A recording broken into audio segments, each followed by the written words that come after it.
Hey, all right. So, um, yeah, I was trying to get everything to work, and for whatever reason, I can't get my audio to work for interviews.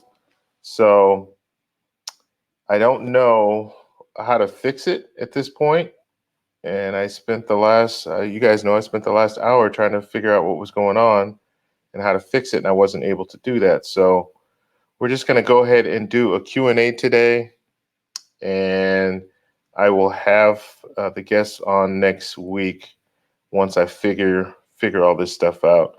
And I'm just taking a second just to pull up all my info here. I just want to make sure I can see everything and give you guys shout outs. But yeah, it was, and I'm using a different streaming platform today, so not as high quality. It's not 1080p. It is 720, but excuse me, but it does have some pretty good features. So hopefully I can use some of those features today, so you guys can see that, and then we'll get going. Let me just pull up everything real quick so I can see who all is in the room, because I am not able to do that yet. And if you're in here, just let me know you're here by saying hello. Give me a thumbs up or something, and start hitting the like button too, so we can bring more people in. And I truly apologize for coming on an hour late. Like I said, I was trying my best to get this all situated. If any of you guys do live streams and you're using Camlink, let me know, because I can't, for whatever reason, I cannot get the audio to work with the stream. So that's what I was struggling with. I just couldn't open it up, or I opened it up, but I couldn't like talk and hear and be heard when I talk. Of course, I get a phone message right now. Okay, let me call them back real quick. All right. I know. I'm sorry. I got a call from work, so I had to, I had to answer that phone message. Sorry about that. All right, so let's. The thing is, I'm using this new software, and I have no idea where anything is. As far as I can't see who's in the room, I can't see how many people are in the room. So I need to kind of improvise. And I thought all this was set up the right way, but apparently not. Okay, so if you guys are in here, just let me know you're in here just by saying hello and all that good stuff. I'll figure this out in a second, and then I'll be able to have everything exactly the way that I want it. But until then, I don't have any other additional screens like I used to have, the side by side and all that. I'm not going to have that on here, so we'll just have to work with what we have. So let me give shout outs real quick. Sugar Skull, what's going on, buddy? David, how you doing? Hip, what's going on? And who else do we have here? Who is that? Aquaman, what's going on, brother? Damien. And who else? Dwayne, what's going on, buddy? Jessica, how you doing? ImageWire, what's up? Nate and Jess, what's going on? Paisa Gringo, what's going on? Susa, Sasua, buddy, I can never get that right. What's going on, Ace? This is Ace Live. You got to check out his channel, man. This is Ace Live. He's got a real good channel. Basically, he travels the world. So he's traveling, and he is just showing video of all of his travels. He put out a real good video today in Cancun. So you guys want to check that out. Just go to his channel. This is Ace Live, and he has a lot of good content. Paisa Gringo, what's up, my buddy? Sorry, man. I'm sorry we couldn't get it to work, man. We're gonna figure it out, though. We will figure it out. I know you guys have your eyeballs on the game right now, but I appreciate you stopping by. Just leave me on in the background. Okay. And let's see. Okay, we'll just keep moving down. All right, what's going on, Corey? And what's going on, HD Chillin'? All right, guys. So if you guys have any questions, what we're gonna do is we're gonna save this live stream that I was gonna do today. We're gonna save it for next week, so it'll be next Monday. Hopefully, I'll have to talk to Jason and see if he's available. And the issue that I was having is I wasn't able to pull up the audio, and I had the same issue when I was with on Ace's channel last week. So I don't know what's going on with that. I know it has something to do with, it's not the computer, but I know it has something to do with my my capture device that I use in order to do these live streams. So I use a external camera. It's not the webcam. So yeah, we'll figure it out. But oh god, all right. So questions, guys. If you have questions, just please put them out there. Ace, thanks for the super chat, buddy. I appreciate it. Thanks for the super chat, man. Okay, and let's see. So questions. We're just gonna do Q&A today. So just Q&A. Anything you guys want to know, travel credit card related or travel related, and we'll save the whole dating abroad thing for next week. And I truly apologize. Like I said, it's one of those deals where I couldn't really do anything. We couldn't get it. I couldn't get everything the way that I wanted it. So I didn't want to put it out. I didn't want to do a voice interview. I want to do it, the regular style interview. Okay. So yeah, if you guys have questions or anything like that, just put them out there and then we'll get going. And I know this whole thing is just all crazy, discombobulated today, but we'll be back on. We'll be back on. Have a good stream next week, next Monday, or next Saturday and Monday. So let's see. So throw some questions out at me, and let's see. All right, yeah, we can do that now. All right. So the main thing I like about this setup here is I can show the questions on the screen, like I just did there with Paiso Gringo. So if you guys have questions, when you have the question, I can go ahead and post it on the screen so you guys can see what's going on. And let's see, anything, did I miss any questions that we had? All right. All right, and I appreciate all you guys just hanging around. I know there are a few people that came in, several people that came in the room early, and you guys stayed around, so I really appreciate that. And it's hard, man. Some of these live streams, it's just hard to get everything going right. And once you think you have everything right, then you realize, no, I don't have everything right, because then something goes down, and then you're back you're back at square one. But yeah, so questions. Any questions? Let's shoot. Let's get some stuff going here, and get me talking now. A lot of I was talking to Jason just about some of the questions that we'll be talking about, and there are a lot of things. I joined this WhatsApp group. Actually, this is Ace started this WhatsApp group.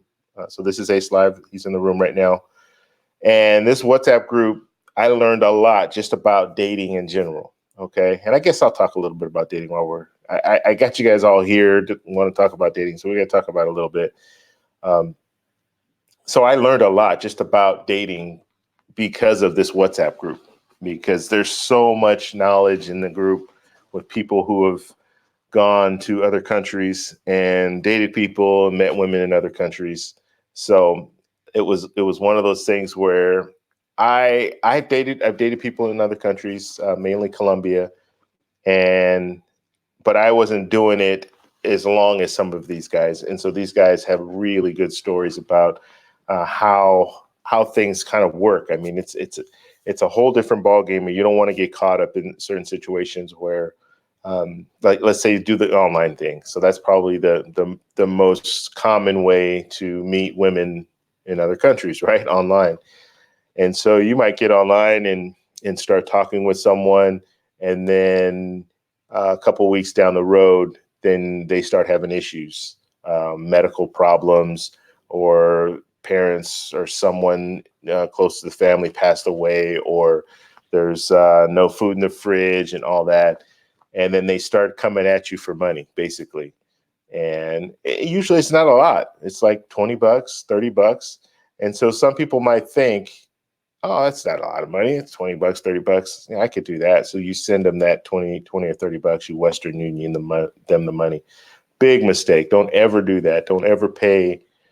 Don't ever give anyone money. Okay, if they're asking for money, then that's not the right situation. That's not the right girl.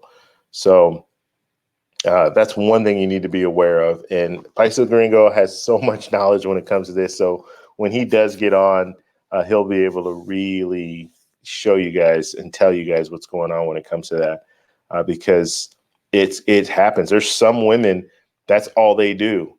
They live in other countries, and that's all they do is Western Union, and they will get money from a bunch of different guys, because $20 is to one.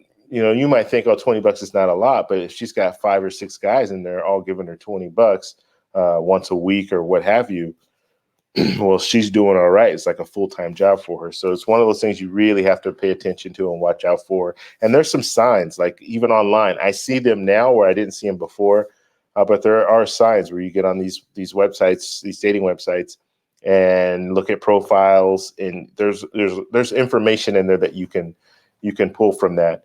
And like I said, next week, Paisa Gringo will be on here, and he'll be able to really kind of tell you, yeah, this is good, this is not good. I mean, he's been going to Colombia for what's over 25 visits, I think, something like that. In the 20s, I know that. So he's dated a lot of women there, and he can tell you, hey, yeah, this is good, this isn't good.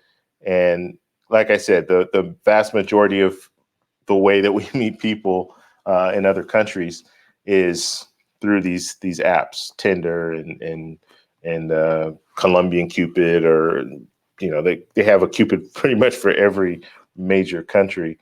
But yeah, just there's so much, and I don't want to get into it too much because I want him to be able to really kind of talk to you guys about it.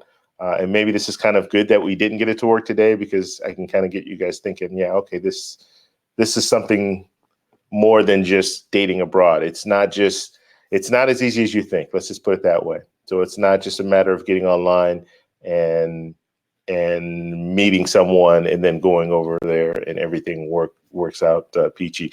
You might be in a situation where you get lucky and that happens, but in most situations, it's not going to work out that way. You're usually going to have some issues that are going to come up.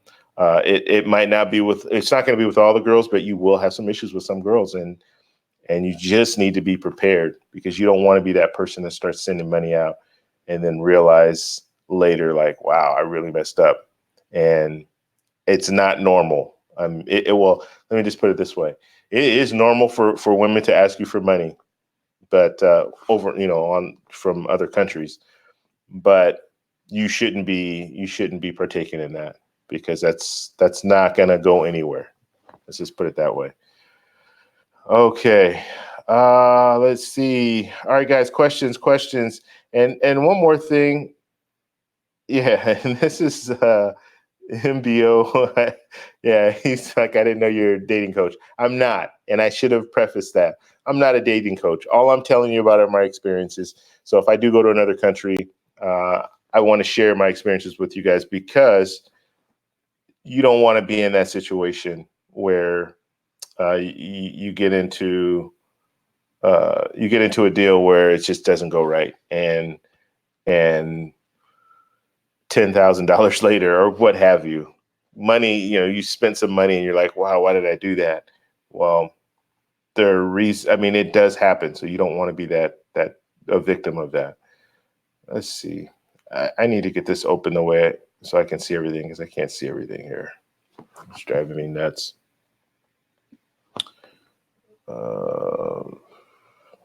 Okay.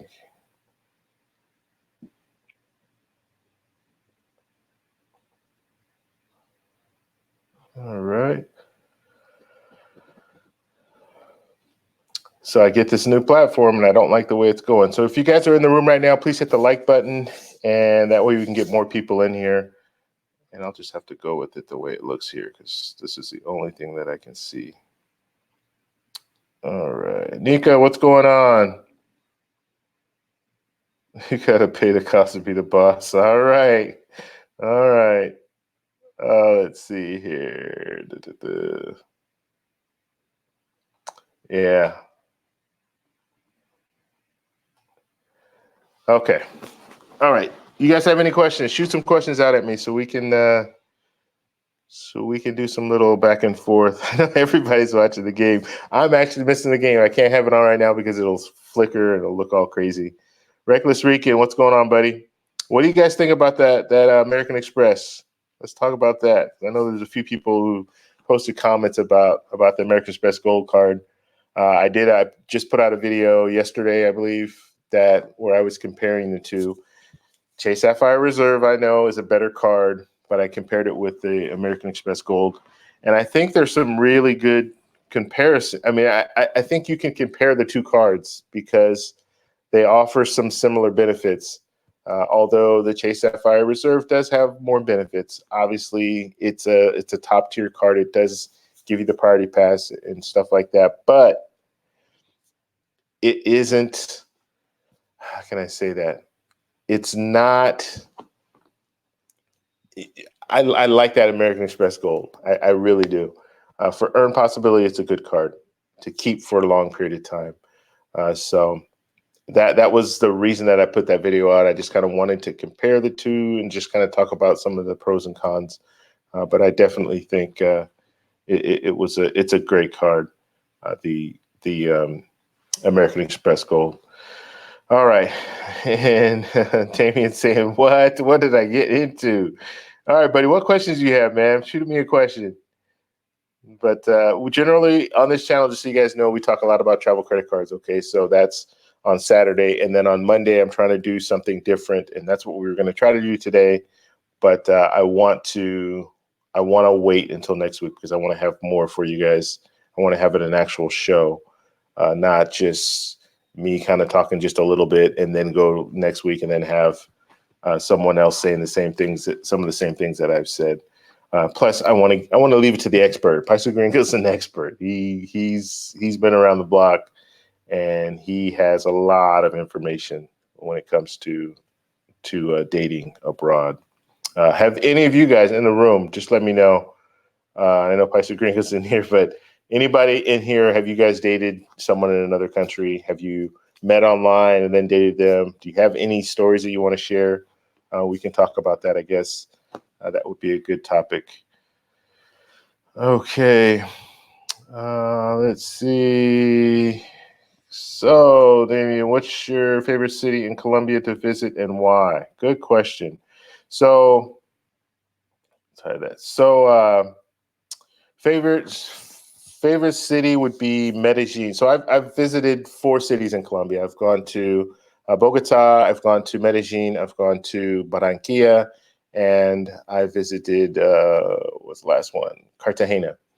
And I would rank them Medellin number 1, Cartagena number 2. I didn't spend enough time in Barranquilla. Actually, Barranquilla and Bogota, I didn't spend very much time. And I was in Barranquilla during Carnival. You know what? Yeah, I would say Barranquilla number 3, and then Bogota number 4. I didn't like the weather in Bogota. Bogota is pretty cold. You're in a high elevation, so you kind of short breath. Short of breath in a lot of cases. So yeah, I didn't like all that. So as far as Bogota is concerned, but all the other cities I really liked, but Medellin is definitely probably I don't know why I say that. Definitely the number 1. And I enjoyed, like in Medellin, it's a pretty big city and there's some real nice areas. Like I stayed in Laureles the last time that I was there, had a really good time in Laureles. It's more of a local vibe. I stayed in El Poblado the first time. El Poblado is more of a tourist area. That's where you have a lot of the nightclubs and bars. Laureles also has nightclubs and bars, but it's more local crowd. And I like that. I like the local crowd. I don't like going to, like, you go to Parquilletes in El Poblado, and there are a lot of Americans there. And you go to a club, or you go to the clubs there, and some of the clubs are just all American. And so I don't like that. I go to another country, I want to see, hang out with foreigners and stuff. That's why I go to different countries. Plus, Parque Yetis is ridiculously expensive for drinks and stuff like that. So I don't like that. I like the fact that, like, if you go to Laureles, you're in a local crowd, so you're getting local prices for the most part. So that's, I'd say, Medellin number one. And then Cartagena is nice. It's a coastal city, so you have the beach, you have the walled city, which is really nice. You can go in there, and they have the bars and nightclubs and everything there. And they also have a few little in the Boca Grande area, you'll have like restaurants and stuff like that. I didn't really see any nightclubs out there though. The last time that I was there, maybe I just didn't even notice because we always just get in a cab and head straight to the walled city. But yeah, so those are my two favorite. And then for Carnival, every year Barranquilla is just, yeah. I mean, that's a nice place for Carnival. Now, I wasn't there after Carnival, so I don't know. I know Ace was there after Carnival, so he could probably give you more information about how that is. Actually, you can join if you go to his channel. He has a few videos on Barranquilla after the fact and before. He got there early before Carnival, and then he stayed there after Carnival. So he has some videos of that. I know I got a feeling with it, Barranquilla, everything is kind of spread out a little more. The city is small, but things are spread out a little. So you do have to take a cab pretty much everywhere you want to go. Whereas in like Medellin, a lot of the like if you stay in Laureles, you stay in La Setenta, everything is right on that street. So you don't have to, like I stayed on La Setenta, I didn't have to take a cab anywhere in that area. I was able to walk to the restaurants and the bars and all that, the popular bars. And then El Poblado is the same way. You can pretty much walk all around El Poblado. So as long as you're near Parque Yetis, then that's pretty much, Parque Yetis is like the central point when it comes to the bars and clubs and stuff like that. So hope that answers your question. And let's see, let's move on here. Okay.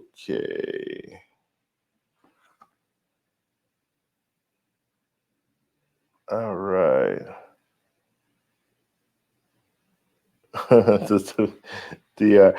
So we're gonna talk about that next week. Okay. And I don't know, I've never been on Tinder, so I can't answer that question for you. But Cupid and Colombian Cupid, yeah, it's hit or miss. But I want to save that for next week. So we'll talk about that next week. Let's see. Okay, so good question, John Doe. How friendly are Colombia with the O? We got to put that O in there. They really don't like that when we put U. And I know we have Colombian University, so it makes sense, or Columbia University, so it makes sense to us to put a U. But yeah, it is an O. Women with American men. So how friendly are they? So in my experience, women are very, well, let's just talk about people in general. The people in general in Colombia are very, very friendly.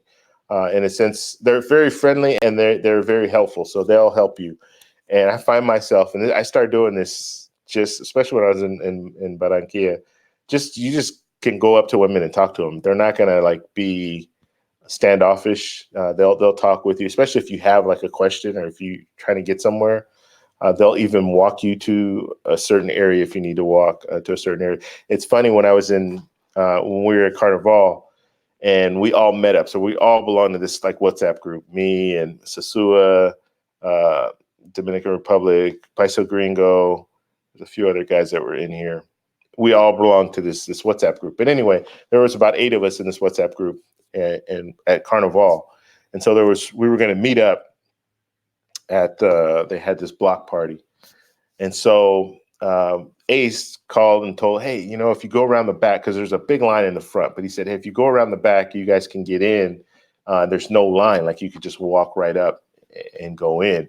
And so sure enough, pulled in the front and there's this big line. Now this block party is like 6 blocks long, so it's a huge party. So Ace just gave directions, hey, just go to the right, which depending on what way you're facing. So go to the right. So I just drove down a little bit in the cab and told him, hey, just let me out once I got away from like where everyone was. So I get out, I start walking, and I just started looking at people, and I see like a few people walking off to the side going down the street. And there was a few, it wasn't a bunch. They could have either been going home or actually going to the club or to the block party. So I'm walking and I see this young woman in front of me, and there's a few other women in front of her and a couple guys, and they're just all walking. So I'm kind of following them, but I don't really know where I'm going because, I don't know if this leads to anywhere. As we walk, there's less and less people. So I see her go up to one of the police officers that was standing there, and he pointed like, keep going that way. And so then I approached her and I asked her, hey, are you going to the first thing I said, do you speak English? Which really, you shouldn't even say that. You should just start speaking in English. Because if you ask, do they speak English? If they don't want to talk to you, what are they going to say? No. So just start talking to them in English. So anyway, I asked her if she spoke English. She said yes, a little bit. And most women do not speak, or most people in Colombia do not speak English. Okay, so be aware of that too. So you're going to want to know a little bit of Spanish. But nonetheless, I asked her, "Did you speak English?" She said, "Yes, I speak a little English." And I said, "Hey, are you going to the block party?" And she was like, "Yeah, I'm going to the block party." And so I said, "Okay, well, I'll follow you." And so, like in the U.S., like we usually, if I say that, we usually follow, but we give them their space, right, and let her go, and then I'll just kind of follow, but not like be with her walking, right? So that's what I was doing. So I kind of stayed behind, and she was walking away, or she was walking off. And so we get to the next block, and when we get to the next block, she actually stops, turns around, and looks and realizes that I'm like not like right behind her. And then she waits for me at that point. And so so when she waited for me, then we, got at the same pace and we started walking. And then she started, talking with me, asking me questions where I'm from. And so I just started going back and forth with her. But the women there are very, very friendly. So anyway, she led me into the block party. And then once I got in the block party, she was alone. She was waiting. She was going to meet her friends in there. So I walked in. And then she told me, okay, you need to go through this line because she already had her ticket, but you had to go through this line and get tickets. So I go through that line and get tickets. And then now at this point, she's on her phone trying to call her friends. And then she came back over to me. She said, hey, if you go, and this is while she's on the phone, like she's coming back to me saying, hey, if you go over here, you can get 2 drinks with your ticket. And so I'm like, all right, cool. So I go and I go get my drinks. And then after I come out, then she comes back over to me just to say, hey, just to make sure that, everything's cool. Everything's cool. I was like, yeah, I'm good. Everything's good. I'm just looking for my buddies now. And she was like, oh, okay. Well, have a good time here and all that. So like that's really, really, I'm not gonna say it's unusual, but they are very friendly and they're very helpful. And it's not uncommon for them to just walk you to places. So if you ask them, hey, do you know how to get here, or how do I get to this point? It's not uncommon for Colombian people in general to walk you to that location, as long as it's not too far. They could be walking in the other direction and they will say, oh, no, I'll take you. And then they'll walk you over there. So it's a little strange because at some point, sometimes you feel kind of like, like, are they trying to, and what do they want? Like, what do they want out of me? Like, what do they want? Money, or do they want a tip? Or, I mean, it's really weird. I also had an issue, or not an issue, but I had a situation when I was at the airport. When I came into Barranquilla, I'm standing in the airport. I have 2 pieces of luggage, like a carry-on, and then my checked luggage, both on rollers. And I happen to stop because I'm looking for the cab. I can't find where the cab is, like where I can catch a cab. And they're doing construction at the airport, so not everything. They don't have all the signs. Not all the signs are in the right places and all that. So it's kind of just detours to get to the where you can catch a cab. And so I stop and I'm looking on my phone. I actually have my map out, my Google map out, and I'm looking like kind of to see the lay of the airport and how I can get around to where it looks like maybe there's a cab. So a gentleman walks by me at that point, and I asked him, where do I catch a cab? And so he points in the direction that I was walking in, but I happened to stop. So he points me in that direction. And I was like, okay, thank you. And then he says something else. He says in Spanish, but I don't really understand what he's saying at first. But basically he was asking me, hey, do you want me to help you with your bags? And I'm thinking, no, I'm good. And this is just a guy walking. He's not working for the airport or anything like that. But yeah, he was like in totally being sincere about it. I hope. I don't think he was just trying to grab my bags and take them, but he was just saying, yeah, I'll help you with one of your bags. I see you have 2 pieces of luggage. I was like, no, I'm good. I'm good. I'm all right.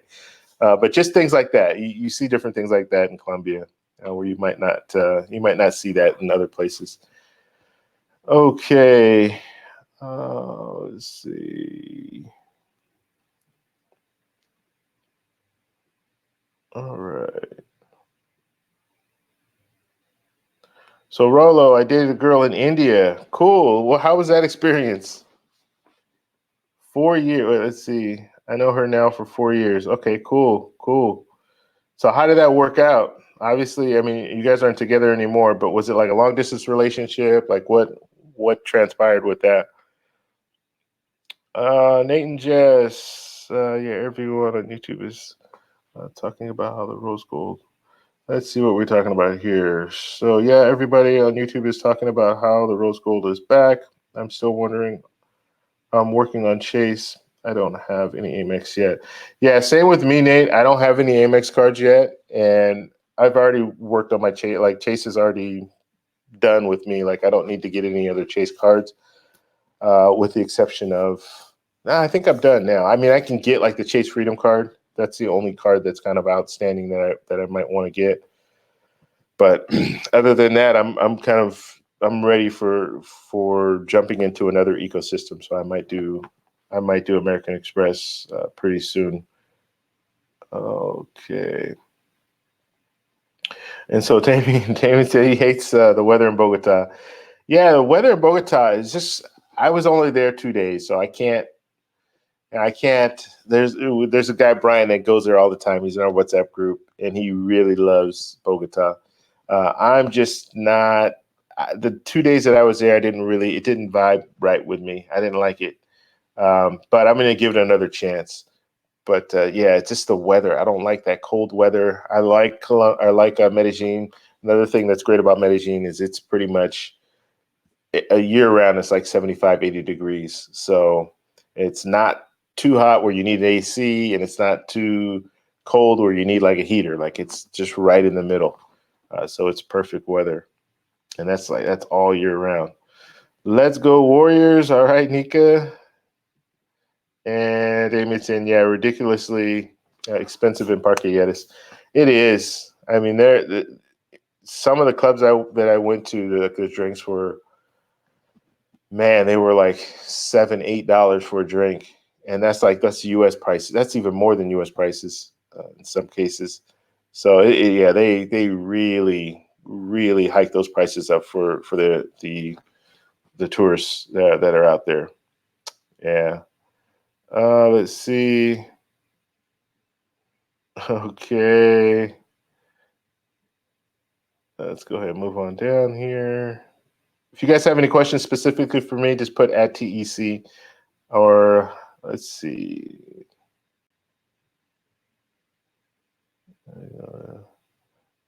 Come on. Reckless weekend. No, I don't. I don't roll like that, man. I meet women out there, but I don't do that other stuff. So yeah, you're talking to the wrong guy when it comes to that. Let's see. Nika says I like Arabs. Let's see. Okay. Okay, so Nika, Cartagena did have some beautiful women. There are really beautiful women out in Cartagena. They have I mean, it's coastal, but you have a lot of like Afro Caribbean women. So, like, caramel skin, nice hair. I mean, they're just beautiful women out there. But it's a little different vibe than like Medellin. But yeah, there's some beautiful women. The only thing I didn't like about Cartagena, and I'm hearing that it's getting worse and worse, is the fact that you have a lot of people that are asking you for things like money, like wanting to sell you things and all that. And it gets really crazy out there, especially if you go out to the beach. If you go out to the beach, you're gonna have people that are trying to sell you everything. And it's nonstop the whole time that you're there.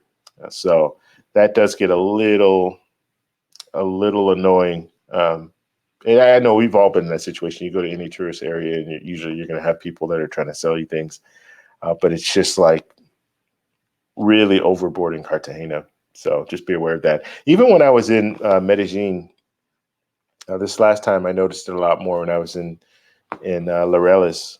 Even Laureles is more of a local vibe, right? But there were still a lot of people coming up asking you for, not asking you for money. They generally don't just ask you for money, but they want to sell you stuff, whether it be candy or just anything. And so they're constantly coming up to you. I had an experience. I was out with a date, and we were, out with the girl that I met. Where did I meet this girl? I met this girl on Facebook, believe it or not. And so we were out, and we made the mistake of sitting outside right at the corner where, at a rail on the inside, but there's like a little fence around. We sat on the corner. It was the worst thing we could have done, because now everybody that walks by, they're trying to sell us sunglasses, sell us this, sell us that. So the whole dinner, we keep getting people coming up to us asking us if we wanted to buy stuff. And that gets frustrating, very frustrating. But you just I got to the point where I just kind of ignored it, and it's just like gracias, gracias. So they'll come by, gracias, gracias, no gracias, and then they'll usually walk. They'll walk on. Usually they're not doing a hard sell, but they are trying to sell you stuff. Okay. So Nika, you said you like Arab. So what countries have you been to? I think you said you went to Turkey before.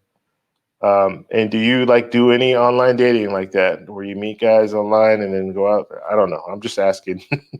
You don't have to share if you don't want, Nika, but I'm just curious. Let's see. Raptors lose. Warriors for the win. All right, so Warriors won. Let me know, because like I said, I can't keep the TV on at the same time, unfortunately.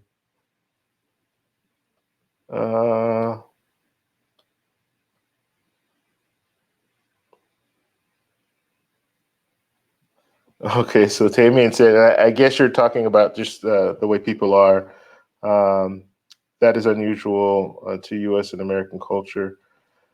Yeah, I don't know. There's some other countries that I've gone to that aren't friendly, or maybe they just don't like Americans. I don't know, but I've gone. I went to Paris, I went to France, and those people were not trying to help you for anything. The hotel, they were very friendly. Inside the hotel, once I got outside of the hotel, people didn't really want to deal with you. And I know Paris is a pretty large city, so people are kind of doing their own thing. But they didn't seem like they were very receptive to people asking questions. And I asked people questions and stuff like that, and they weren't very, very receptive. Okay. All right.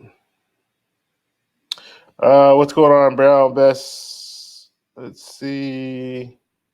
I'm new to the credit card and rewards thing as I open my account. So let me open this up here. I keep wanting to go back and forth when I really don't have to. I can just open it up and read it.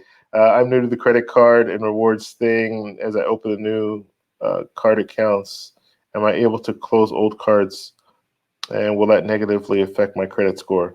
Okay, so this is a really good question, Brown. I'm glad you asked it before you actually made decisions when it comes to that. Don't close any of your old cards.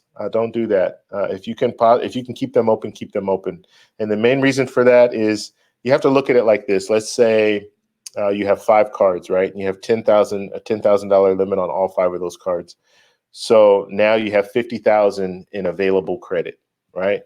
And you want to keep that credit that you have available as high as possible. Okay. And I'm not saying go out and get a bunch of credit cards right away. Over time, maybe get 2-3 new credit cards every year. That's conservative. That's the way that I kind of do things. And then after a few years, you're going to have available credit is going to be 100,000, 150,000 or so. You want it as high as possible. And the reason that you want that is because you're going to have what they call credit utilization, and they're going to take a percentage. So credit utilization is basically how much money do I have out at any given time. So let's say you have a credit, you have $10,000 in available credit, and you want it as high as possible. And because in the reason that you want that is because you're going to have what they call credit utilization, and they're going to take a percentage. So credit utilization is basically how much money do I have out at any given time. So let's say you have a credit credit available of 50,000. And at any point in time, like throughout the month, you have $5,000 kind of outstanding, where you haven't paid the bills yet. So you have that 5,000 that's outstanding. So your credit utilization is 10%. You want to keep your credit utilization 10% or less. Once it starts going over 10%, that's when you're really going to start seeing your credit suffer from that, because what the banks want to see is they don't want to see that you've maxed out your credit cards. They want to see that you have a lot of credit available to you. So don't close the cards out, because what will happen is that same scenario, 5,000, you have 5,000 kind of outstanding, right? You have a 50,000 credit limit. And let's say that you have 5 cards, you say, you know what? I don't need this card anymore, so I'm going to cancel one of the cards. So you cancel one of the cards, and now you drop from 50,000 to 40,000, which will affect you still have the same amount out, right? You still have the 5,000 out. You have 40,000 credit available to you, and now that affects your credit utilization. So your percentage goes up, right? So you don't want that. You want to be able to have a lot of credit available to you and use as little credit as possible at any given time. So yeah, don't close those cards out. If you can keep them, keep them. Now, what you can do is, let's say you have a card that has an annual fee, $95 annual fee. If you have a card with an annual fee, you can so you're going to keep the same credit limit. You can downgrade the card to something else that doesn't have an annual fee, and then just keep the card. You can put the card in your drawer if you want to do that and never use it. But you have that credit limit still available to you, and so you want to do that.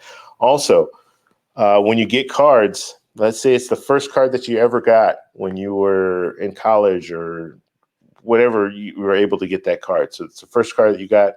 That starts your credit. Okay, that starts your credit history, or part of your credit history.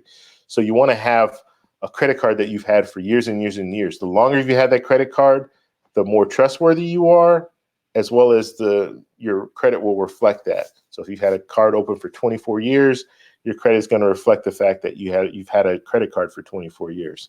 So you don't want to close those cards, because if you close that card, then it's going to go to the next card that you have. How long have you had that card open? So yeah, you want to keep those cards open as long as possible, and it will affect your credit score. Now, when you do get a credit card, it will also, if they do a hard pull, which they will if you're getting a credit card, it will also affect your credit score, okay, in a negative way. It's gonna drop, probably be between 4 and 6 points. So it'll drop between 4 and 6 points, but then it will jump back up probably 2-3 months. It'll jump back up to where it was, or it might even jump higher, because remember I was talking about the credit utilization, right?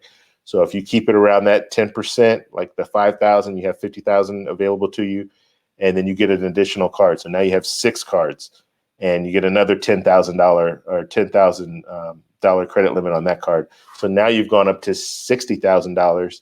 You have 5,000 that's kind of your revolving, I won't say revolving credit, but you have utilization is about $5,000 what you have out. So that 10% will now drop, right? Because you have 60,000 available to you. You're only using 5,000. So that credit utilization will drop a little bit, and that's what you want.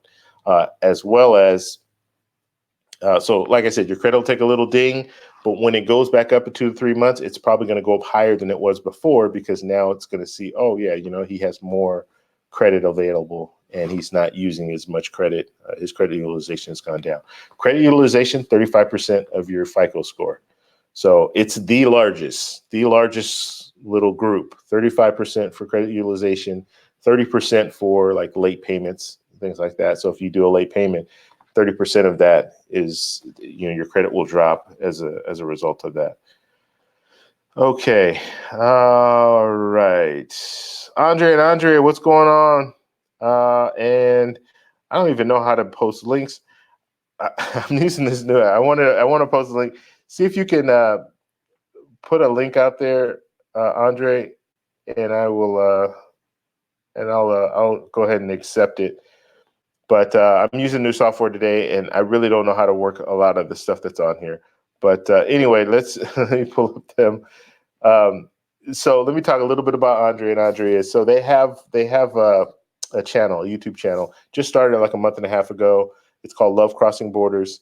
And this gentleman is an American. He met a Colombian woman. He's now living in Colombia with her, and they live in Cali, Colombia, and they just talk about their journey. So they talk about interracial relationships, interracial international relationships. So not only are you dating someone who is from a different race, but you're also dating someone from a different country. So they go in, they talk a little bit about the struggles that they might have, the good, the bad, all that good stuff. So it's a really good channel. Plus, they're in Cali, Colombia, and they're traveling too. So they're traveling throughout Colombia. So they have some different things where they talk about travel, vlogs and kind of vlog style video.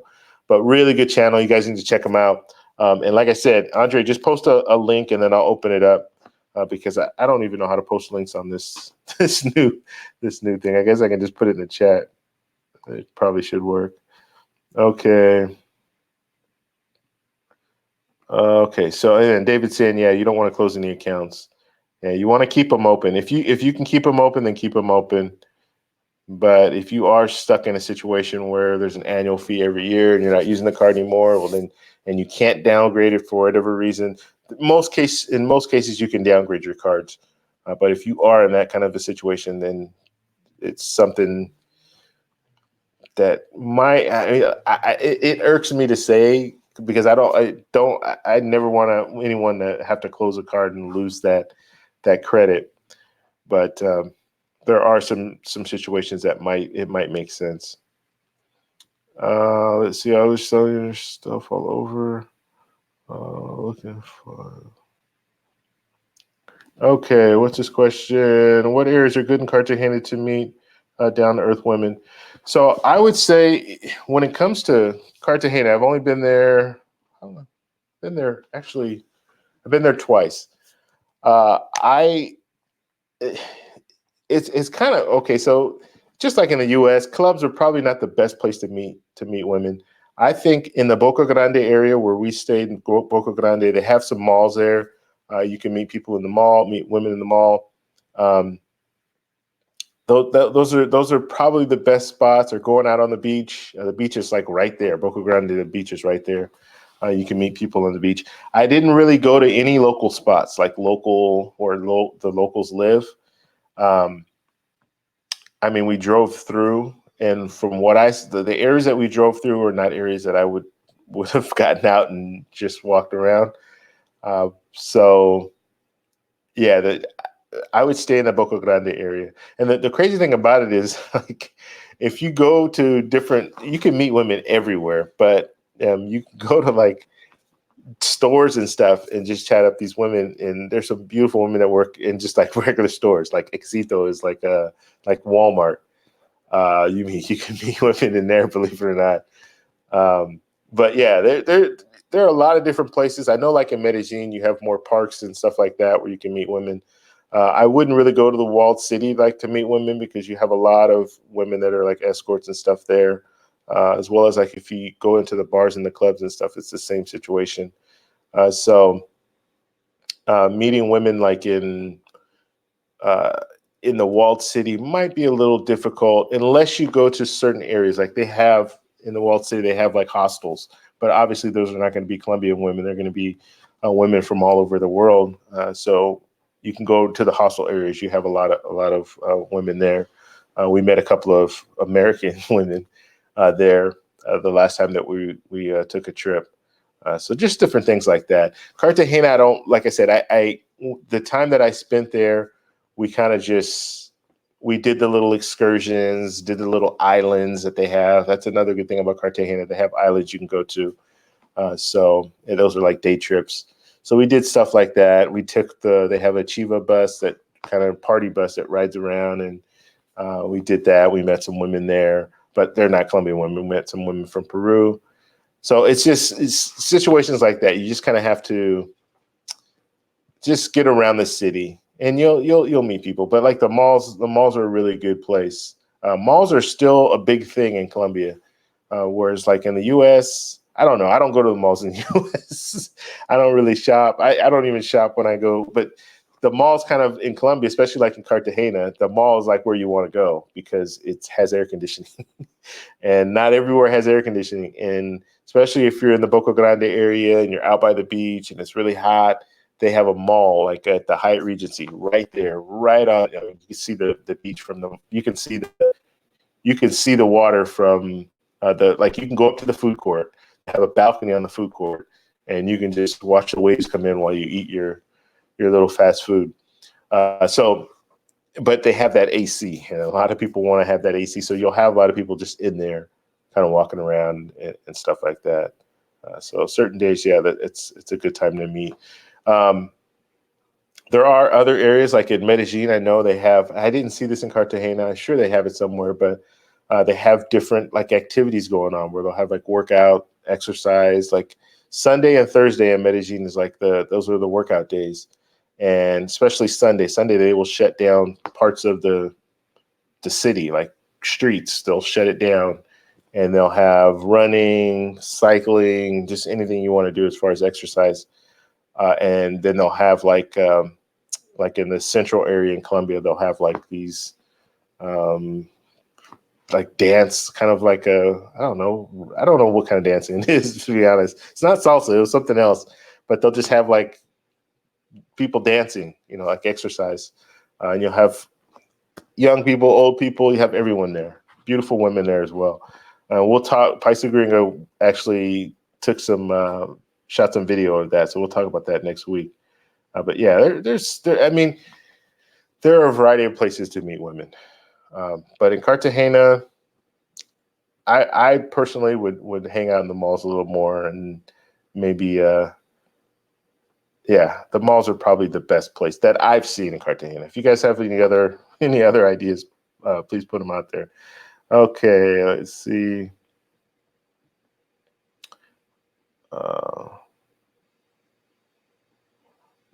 Different culture, beautiful. Okay. Okay, so why? So Supreme asks, why are you obsessed with Colombia? Have you ever been there? Is the first question that I have for you. And I really like, ever since the first time I went to Colombia, I really enjoyed going there. And there's certain places that you go, like, and I've traveled in the last 2.5 years. I've gone to Colombia several times. I've gone to Aruba. I've gone to Costa Rica, Paris. And where else? Thailand. So I've been to all those different places, and Colombia is still like my favorite out of all of those. The people, I talked a little bit about the people already, but the people I feel comfortable around the people there. There are certain places, like when I went to France, I didn't feel comfortable. Like I didn't like it. Like I liked the scenery as far as the landscapes, and for photography, it's great. And I do take a lot of pictures. So I like that. But as just the vibe, the feel, I didn't like it.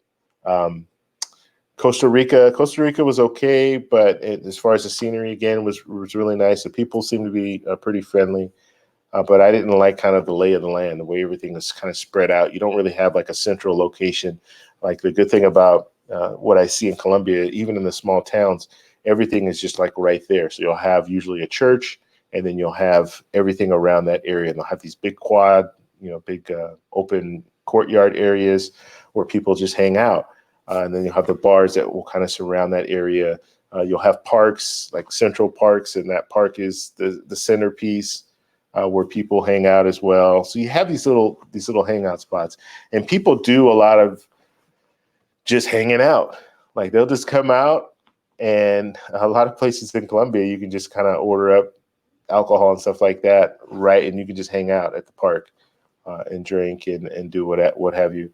But people are just really laid back, and it's a relaxed environment. And so not everywhere, obviously, but in certain areas, it's a very relaxed environment. It's kind of culturally, that's the way things are. So it's just nice. And then a lot of cities do shut down on Sunday, where you don't have much going on Sunday. So that's really, you can work out and then you can just relax the rest of the day. Plus they have a lot of holidays too. So on Monday, there are a lot of Mondays that they have off. So you can have activities that will run through Sunday. Sunday night, they'll still have stuff going on because Monday is a holiday. So I don't know. I really like it. I can't like I like so much about it. I can't just pinpoint this is the reason why, because there are a lot of different things about Colombia that I like. Okay. All right. And I'm kind of screening these before I post them, just in case. Let's see, David, how much across all cards do you guys have in total credit limit? I'll speak for myself. I have 8 cards right now, and I'm over 100,000 in like total credit available. But I'm not even half that much as far as well, you don't want to be like, you want that credit utilization to be 10% or low, right? So you don't want to have more than 10,000. I don't even have close to 10,000 that's out right now. But yeah, once you start accruing these cards, and my advice, don't do it all at once. It takes time. I've been doing this for 3 years. So every year I get a couple cards, 2-3 cards. And then the next year I get 2-3 cards. And the next year I get 2-3 cards. And that's kind of been my routine. I made the mistake, like I was telling you, don't ever close accounts. I made the mistake of closing the account. And that was the first card that I opened. So the City Premier card, that was the absolute first card that I got when I started this whole thing. I kept that card for a year, had all the, I took the sign up, I got the sign up bonus out and everything. The card is really not that good for earn possibility. So I closed the account, and I shouldn't have done that. And so then I've been 3 years. So this is 1 year in. Before that $95 annual fee hit, I closed the account, and they had like the no annual fee for the first year, or they waived the annual fee for the first year. So I closed that, and that was a mistake, because if I would have kept that account open, I could have downgraded the card, and then I would have had even more credit limit than what I have right now. So you learn, and that's why I tell people now, like, yeah, don't do that. Don't close a card if you don't have to. And that is a perfect situation of a card I didn't need to close, but I closed. Okay. Let's see. All right. So he's asking what I do for my day job. I don't talk about what I do for my regular day job. I don't even think it's like relevant to anything we discuss. So yeah, I don't talk about my day job. I do have a day job though. I do have a 9 to 5, and then I do this YouTube stuff on the side, and then I try to travel as much as possible. And I also have a photography business. So I have a lot of business credit cards, and I get my business credit cards because of my photography business. Okay. Okay, so this is a good question. Stephen Scott, do you know a good credit card for a 654 credit score? Okay, so 654, I can't tell you exactly, I don't know exactly what they look for. Okay, I do know the high sixes, you might be able to qualify for some of the travel credit cards. With the 654, you might not be able to. What I would recommend at this point for you, and I'm not a credit expert or credit card expert or anything like that, but looking at some of the cashback cards, Chase Freedom Unlimited, what am I thinking? The double cash points, the city card. What are some of the? I can't think of some of the other cards right now, but look at some of those cards, and even if it's like going with your bank, like whoever you bank with, going with a cashback card with them, just to kind of get you going. Once you start getting some cards and you start paying your bills and all that on time, then your credit will start to reflect that. Another option is to get a secured credit card. So if you don't have any credit cards, or if you had some credit cards and you kind of messed up with the credit cards that you had, get a secured credit card. What that means is you're going to have to put like a $300 deposit, $300 or $500 deposit, and then use that card. 4 to 6 months, your credit should reflect, like it should show, like you should have your credit should go up a little bit.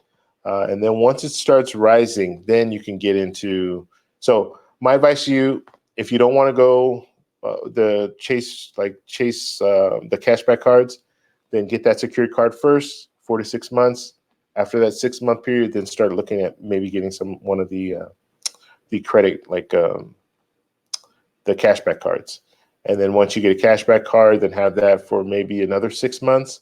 And then you can start looking in. If you can get that credit score around 700, then you'll be fine, I think, to get like a Chase Sapphire preferred. Or you can at least start jumping into the cash, or not the cash. I keep saying cash, the travel credit card realm. Now, the reason I say Chase Freedom or Chase Freedom Unlimited, that's kind of, those cards work with the travel credit cards. Okay, so getting a card like the Chase Freedom card in the future, when you do want to jump up to Chase Sapphire Preferred or Chase Sapphire Reserve, you can still use the points that you have with that cashback card, transfer them up to one of those cards. So that's why those cashback cards are good cards to get because of that.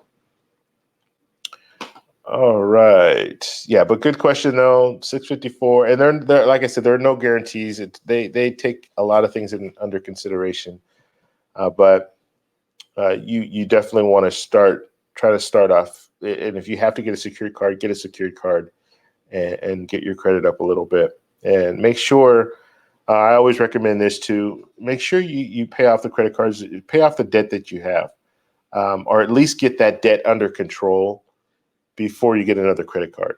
And also, when you get these credit cards, or any credit card that you get, and I know this now, I didn't know this in the past, but any credit card you get, you're not paying like installments. You need to pay that off every month. Okay, so if that means every 2 weeks you pay the credit card off, every 2 weeks you pay the credit card off.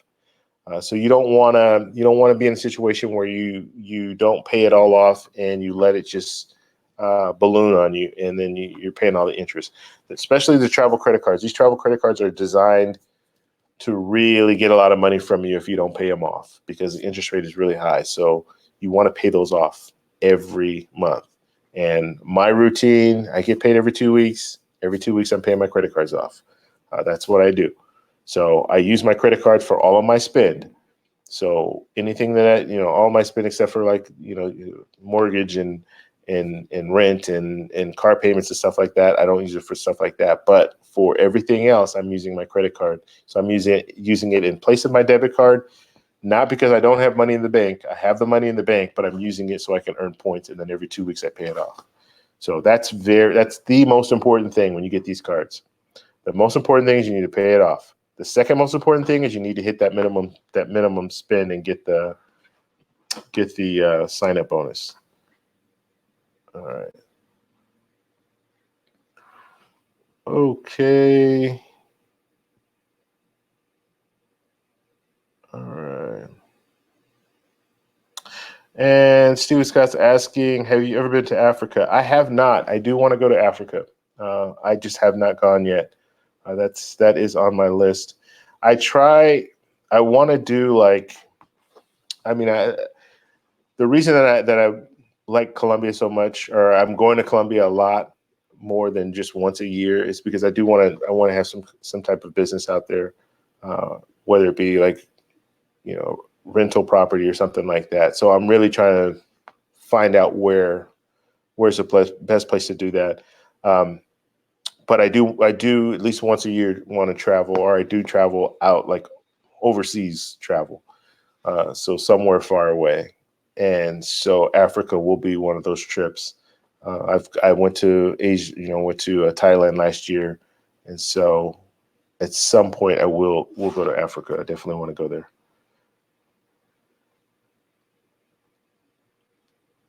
Okay, so Nick is saying you can't get any card with 654 if you have a history.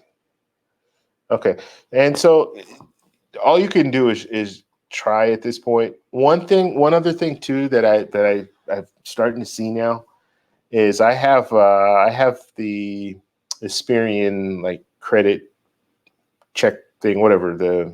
I pay a service, it's like $24 a month, and they will send you offers, which is really weird. So one of the things, like if you are getting offers already, you can look at some of those offers and you might want to get one of those cards. It doesn't guarantee that you're going to get the card, but at least they've done a little bit of background, so they think that you have a shot to get the card. But also being on Experian, I get like these credit offers all the time where they say, "Oh, you qualify for this, and they show you all the different cards that you qualify for. So that could be an option too. Just get that for a couple months. It might even be a 30-day free trial. I don't know. You'll have to look at it, but that could be an option where you can get that, and then you might have an opportunity to know.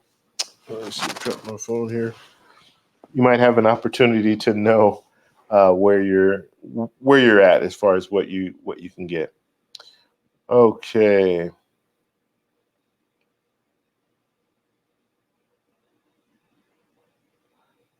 Yes, yes. And I will. And he's just saying you have to check out Cali and get with Andre. Yeah, and Andre and I've talked about that.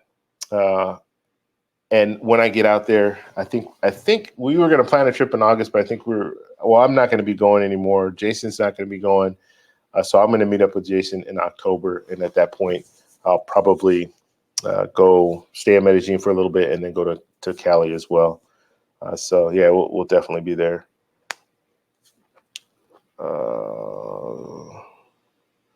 All right. So Andre is saying those are the good spots to meet women. I met Andre and Cali. And this is Andre. He's talking about how he met Andrea. He met her in a mall. So things. I mean, it could be just random. And what I found, the best way to approach women is just to ask them for directions. I mean, it sounds crazy, but ask them for directions. Ask them in English, and see how they respond.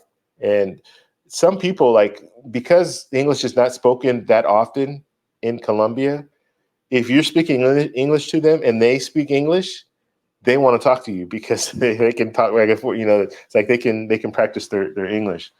So that's another thing that I found too. Like if some people if you walk up and you're speaking English and they know how to speak English and they really want to kind of like practice their English with you, which I think is cool. And they'll also like they want to practice their English, and you have a story like you're exotic. Like when I'm out here and I see someone from another country, especially if it's a woman from another country, and she's talking to me and she has an accent, automatically I want to ask her about where she's from and talk a little bit about where she's from. So it goes both ways. So if I'm in another country, there usually people want to know like, oh, where are you from? Where do you live? Especially if it's a US, because they're kind of fascinated with a lot of countries are fascinated with the US as far as Hollywood, and they think that especially if I tell them, oh, I live in Los Angeles, and they're like, Los Angeles, oh, that's where that Hollywood. So they think like we just hang out with stars, and we go to a restaurant and there's just like stars everywhere, and all these people that they see on these blockbuster movies, and like we just hang out with them. So there's a lot of stuff to talk about. And so that's another reason why I think it's very easy like to meet women in Colombia, because if they do speak English, which it's hit or miss, but if they do speak English, they're going to want to talk to you and they're going to want to know about like how life is. And Colombians can't just go to the US. You have to have a visa to go. So they're really intrigued and interested. And a lot of Colombians can't afford to go. Like they can't afford to travel very many. Like I met a girl the last time I was there in Medellin, and she had been, so Medellin is not near water. So water is about a 45-minute 45-minute flight away from Medellin. And if you're going to drive or take a bus, it's like 8 hours or 10 hours it can be. I think Ace did it. Ace took a bus. Where did he take that bus? I think he took a bus from Medellin to Barranquilla or Medellin to Cali or something like that. It was like 10-hour ride.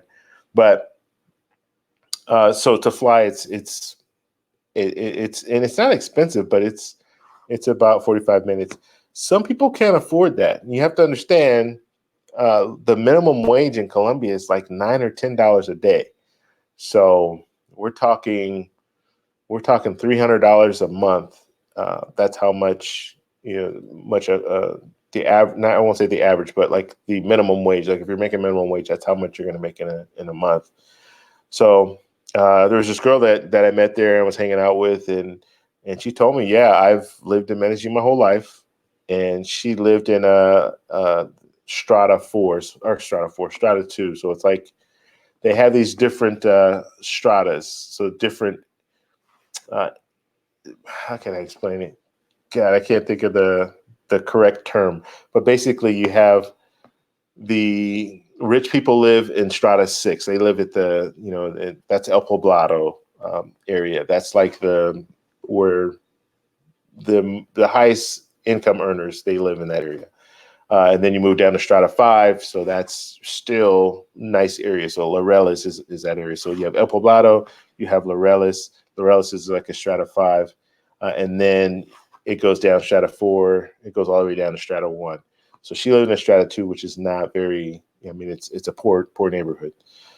And so she said she has gone, actually, she just went back, but she had gone to Cartagena only once in her life, and she was 41.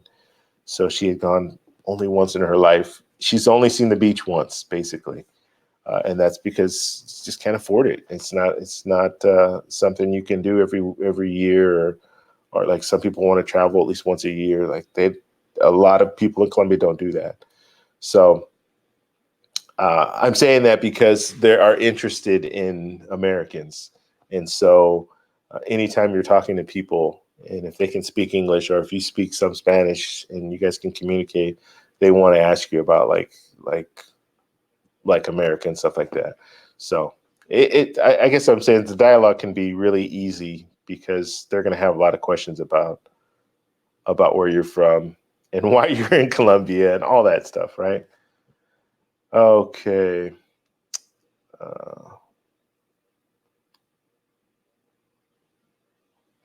Nika's saying, so she's talking to Steven here as far as he had the 654 credit score. She's just saying, just overstate income.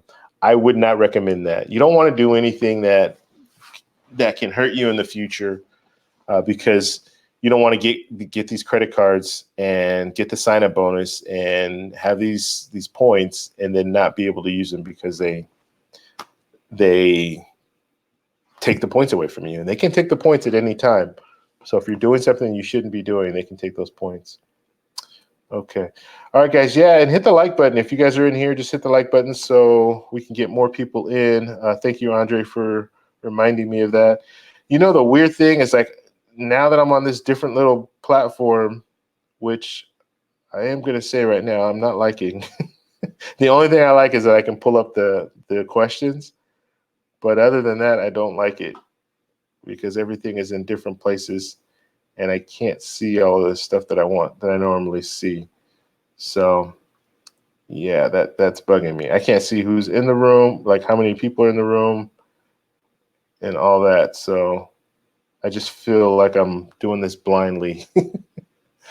So anyway, those are not big issues, but right now it's a little bothersome. But yeah, if you guys are in here, please hit the like button. It will bring more people in, and we'll go ahead and continue here.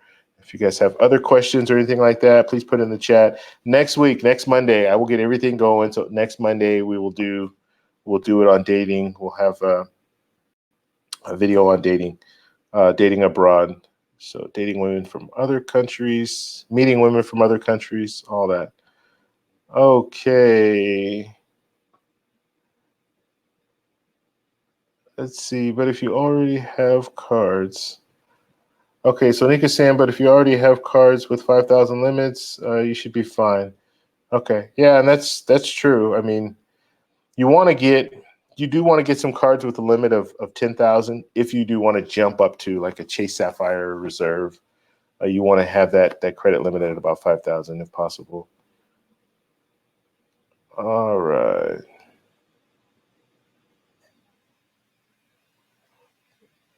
Okay, so Andre saying he's the first to officially move to Cali. Yeah. Okay, Nam, you mentioned to commit to an airline. Let's see what we're saying here. You mentioned to commit to an airline and hotel program, but what if you find a cheaper flight and hotel not in your preferred program? Okay, that's a good question. This is my practice. My practice is to make commitments, because if I can make commitments, sign up for their membership reward program and all that good stuff, in the long run, I'm probably gonna make out better. So even if I see something that's a cheaper flight, unless it's significantly cheaper, I'm gonna stick with the airline that I've chosen. So in my case, it's United. And I'm using points generally, so I'm using points to make these to take these trips. So if I'm in that situation, I'm usually just going to stick with United. Usually the prices they don't vary that much. Even if it's like Spirit Airlines, like I've seen Spirit Airlines before where their price is more expensive than the legacy carriers. So United, American, Delta, and you see Spirit. And what I do is I go on Google Flights a lot, and I'll just type in stuff just to see different locations. And I've seen Spirit Airlines cost more than some of the legacy carriers, and the legacy carriers are offering you get the at least you can do a carry-on, where Spirit, they want to charge you for everything. So yeah, you just kind of have to, I mean, it's hit or miss. It really is. But I like to make commitments because, for one, I just feel, especially if it's like a hotel, excuse me, a hotel, they take care of you more. So I stay at Hyatt's. If at all possible, I'm going to stay at a Hyatt. If I can't stay at a Hyatt, then I'm doing Airbnb. Those are like my two choices. But when I do stay at Hyatt, I get some pretty good treatment. I'm not even right now. I'm Explorer status, so I'm not their top levels globalist, but you can still get upgrades and stuff like that. And I just feel that I tend to get treated a little better. And I like booking directly with the airline. I like booking directly with the hotels, because if I need to make any changes or anything like that, usually I don't have a problem. Even with airlines, booking directly with airlines, you might run into a problem. There was one time where I got sick and just like a regular, cold, but I was sick and I didn't feel like flying. And I was flying up to Seattle. So I basically just called in to see if there's anything that they can do. This was JetBlue. And yeah, they were able to cancel my flight. They just credited my account. So I still had to, I didn't get a refund in money, but I was able to use the money that I was going to initially pay and take another flight. So they'll work with you. Now, if you book third party, you can run into problems. So I don't know who coined this phrase, but cheap can be expensive sometimes. So you might think, oh, I can jump on hotels.com, and I made this mistake just a few months ago, where I never go through hotels.com, but I wanted to stay in Barranquilla. I wanted to go to Carnival, and so they don't have any Hyatt properties in Barranquilla. So what did I do? I went to hotels.com and I booked a stay at a Hilton, which I should have just gone directly to Hilton, but I didn't. Booked it on hotels.com, and I booked 7 nights. Well, I booked those 7 nights thinking that I was going to stay there for 7 nights. But then I decided, hey, you know what? I want to make the trip 10 days, and I'll do 5 days. So for Carnival, I'll do those 4 days that I actually did Carnival. So the 4 days of Carnival, and then go to Medellin and stay in Medellin for the rest of the time. So now I have 7 days booked, but I'm only going to stay 4. And so I tried to make a change through hotels.com, which at the time, hotels.com, free cancellation. So you got the free cancellation. So I already knew I had that. But the only problem is, before I waited, I think 3 weeks before I was actually going to leave. And then I went to try to make changes. And when I went to make the changes, they would let me make the changes. But the only problem is the rate that I got when I initially booked it was $114. The rate that I was now getting, because I was making a change, they hiked the rate up to $189 a night. And so now, looking at everything, with hotels.com, looking at everything, I was only going to save $60. But I was going to be staying 4 nights instead of 7 nights. But I'm only saving $60 on the whole deal. So I just kept it at 7 nights, and I was frustrated about it. And I started thinking, okay, well, what are my options? Well, I do have free cancellation. So let me see if I can find another hotel that's around that same price, $100, $114, something like that a night. I was able to find a hotel that was $100. Now, it wasn't as nice as the hotel that I would have been staying in. But it turned out fine. Like the hotel was fine. It was a Hotel Ibis, which I had never stayed at before, but they are pretty popular. Nika actually Nika actually showed me that there are a lot of these Ibis hotels all around the world, but I had never heard of them. I can't think of any of them being in the U.S. because I've never seen one before. But anyway, so I did that, and then I went ahead and canceled. But now, if I had gone directly to Hilton and booked that stay, it would have been no problem, and I would have been able to make changes. I wouldn't have run into that issue. So that's just me personally. So I like to make a commitment with a hotel chain and an airline, and use those as my primary. And they will reward you for it. So don't always go for the cheapest price.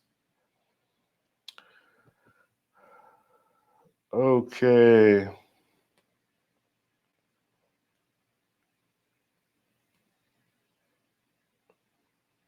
Okay, so David's saying that, yeah, loyalty isn't cheap, but it's extremely worth it. And I would agree with that. Uh,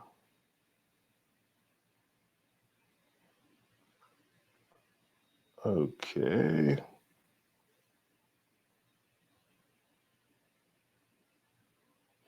All right. So, Joseph, what's going on, Joseph? Is it good to hop on another card after getting the bonus offer, assuming you always pay on time? Uh, yeah, it's fine to do that. I wouldn't try to get too many cards at once, but and that's kind of the routine that I have. Like I'll get a card and a sign up bonus. They give you the 3 months to pay to hit the minimum spend. So I'll usually go for about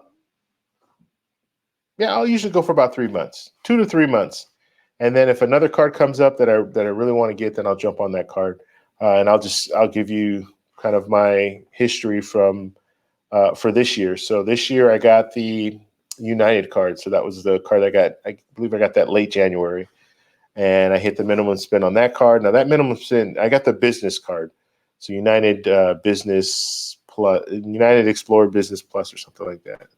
And so I hit the minimum spend on that card, and that was let's see, it was probably around April. I think it was April. Yeah, it was in April. April 26th was like my cutoff date. And then I wasn't planning on getting another card. I was going to wait a couple months. But then the Chase card, the Chase Inc. cash card, I was turned on to that, which I didn't even think about getting that card. That's another business card. So that was giving you 50,000 sign-up bonus. And I didn't know it was a 50,000 sign-up bonus. So this card is an amazing card to get. If you have a business, a sole proprietor, if you make money doing something other than your regular job, you can apply. You're a sole proprietor, so you can apply for these credit cards, and you're going to use your social security number, not a tax ID, and they run credit on your personal account, on your personal credit, and so something to really consider though, because the Chase Inc. cash card and the Chase Inc. Unlimited card, they're both no annual fee, so zero annual fee. The sign-up bonus for both those cards is 50,000. So the equivalent to those cards are the Chase Freedom card and the Chase Freedom Unlimited. That's the equivalent. Now those Chase Freedom cards, you get $150 or 15,000 points for a sign-up bonus. So we're getting 50,000 for this one. So it really makes sense to get these business cards. So anyway, in May, I think May 10th or something like that, I applied for that card, and I now have that card. So I'm working off the minimum spend on that one. And so then I'll wait a little bit. Once I get back, I'm going to Hawaii in 3 weeks. Actually, I keep saying 3 weeks. Today is the 10th. I'm going in 10 days. So I'll be going to Hawaii, and then after I come back from Hawaii, I'll probably get another card. And at that point, I'm probably going to get. And I know I just did this whole spill about airlines making a commitment. I probably will get a JetBlue card when I come back because I really like flying JetBlue, but JetBlue doesn't fly everywhere, so that's why it's good to have like a uh, United, because now I can use their Star Alliance partners and fly all around the world. So that's another thing to think about too, and I guess I should have mentioned that. So if you are going to make a commitment with an airline, make sure that airline will allow you to get all around the world. And the way that they work now is they all have alliances. The three legacy carriers have alliances. Um, so Delta has their program. Um, American Airlines has the One World program. The United has the Star Alliance program, and so they work with other airlines all over the world. And so I can book a flight to Thailand and I can fly on a different carrier. I can book a flight to Africa and I can fly on a different carrier. Um, so that's how it all plays out. So you want to make sure you get an airline, at least have one airline. Like if you get an airline credit card, or if you make a commitment with an airline that will allow you to get everywhere. Another one to think about too is Alaska. People don't think about Alaska Airlines, but Alaska Airlines, they have partners as well that will allow you to fly pretty much all over the world. But JetBlue doesn't, Southwest doesn't. So if you make a commitment to JetBlue, you're going to be stuck with flying in the U.S. and then some of the countries in South America, but you're not going to be able to fly all over the world. Now, JetBlue in 2021, they will start flying to London. So that's going to open up a lot, because once you fly to London, then you can start hopping to some of these different locations. It's not going to be a straight shot, but once you get to London, then you can kind of fly over throughout Europe. So that's something to think about as well. But I really like flying JetBlue. I like going to Colombia, so JetBlue is a good option for that. And so that's why I'm considering them, as well as I have a Chase ecosystem. So I have my points in Chase, and now I can transfer my points directly to JetBlue as well as directly to United. So that's another thing I'm thinking about. Okay.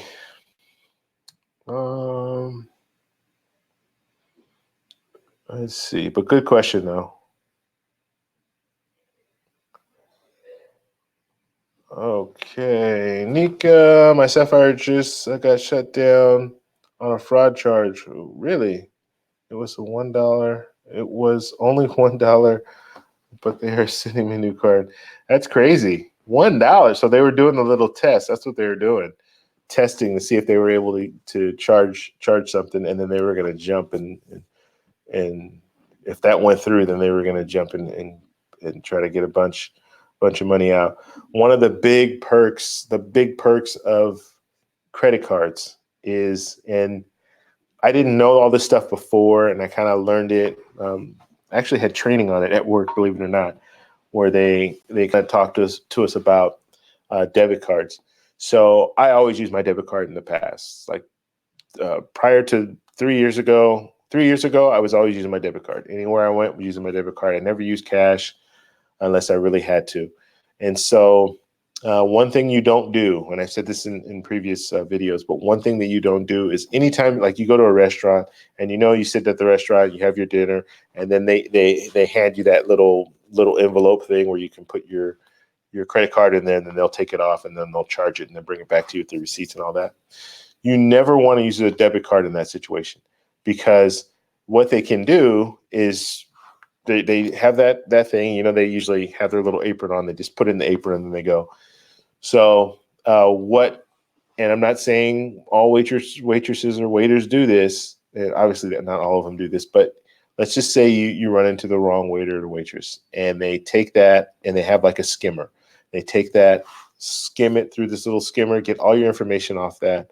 Let's say they do it 10 times on their shift, and someone is paying them for all this information. So now they're making money on this information. So you should never use your debit card in that case. You should always use a credit card. Anytime that card leaves your eyesight, then you should use a credit card. So never use debit card.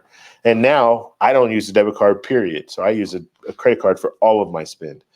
But that's one case where you should definitely never use it. And then you go to the gas station, same thing. They can have like the little fake, like it's like a skimmer in between the actual device that you put your card into. So there's a skimmer. So you slide it in, it skims off all your information, but you're still able to do your transaction and get gas and everything. And then you pull it out, and then it has all that information.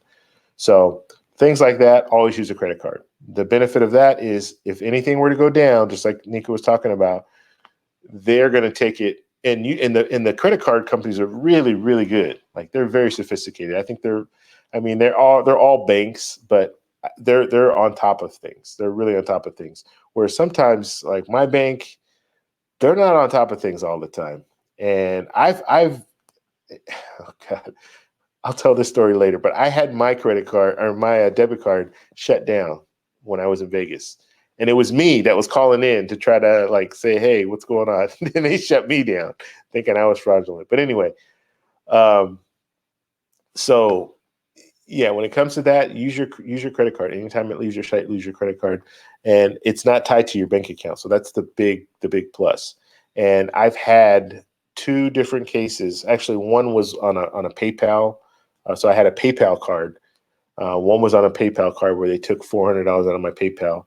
And literally when they took it, I got an email because I always get an email anytime that card is used. I got an email. I checked my email, and it's when I check my email, I see that there's a purchase made in, I think it was Costa Rica or El Salvador or something like that. And I'm like, at some market there. And I'm like, what is this? And so I called them right away. This was a span of 10 minutes. I call PayPal, say, hey, this is what's going on. I think it's fraudulent. It's not, I didn't pay for anything like that. I don't know what this is. So they look it up and they say, oh yeah, sure enough. Yeah, this is fraudulent, but we can't do anything about it. We have to let the transaction go through, and then we'll investigate it, and then we'll credit your account. And I'm like, I'm furious because I have money in that account, and I know that money is going to be gone now but I've caught it. Like, I don't know. I just thought that they could have just stopped it. The transaction hadn't gone, like their money was still in my PayPal account. So it hadn't gone through yet, but they said they had to wait for the transaction. So whatever. So they waited for the transaction. So sure enough, they pulled the money out the next day, and then they did a little investigation. A couple of days later, they credited my account. And then with my debit card, I had the same thing happen. And this was like $600. And the reason that they caught it is because I used my card in Orange County, and in LA County, someone used my card, and it was like a couple minutes later. So it wasn't enough time to get from Orange County to LA County, which is like, could be like 45 minutes depending on where you are. And so then they called me and told me, hey, I think something fraudulent is going on with your account. And so they pulled it up and they started telling me, did you go here? Did you go there? I'm like, no, I didn't go here or there. So they like go in all these food for less grocery stores and just buying a bunch of stuff in there. So the bad part about it is it's linked directly to your account. So that money came out of my account, my bank account, and then they did their investigation and they credited the money back. I think they told me if you needed it at that time, like they would kind of like give you a credit, like if you had to pay bills and stuff like that, and then they would do their investigation and then make sure that it was legit, like stuff. But the thing that with the credit card, it's not tied to anything. It's not tied to your bank account. You don't have to pay it for until the end of that month if you wait that long. But you don't have to pay it right away, and that's the beauty of using a credit card. So if something were to happen, and I check my credit statements all the time, but if something were to happen and someone was using my card, then I can just call them up and say, hey, this isn't me. They can do their investigation, and then they can just credit your account. And so you don't have to, your money doesn't get mixed up in it at all. So that's a good thing. So just something to think about. But yeah, look for that, because a lot of times they'll do that. They'll pull $1 out, they'll pull $2 out. And then if that goes through, then they're going to come through with $500 next time, $600 or something crazy. All right.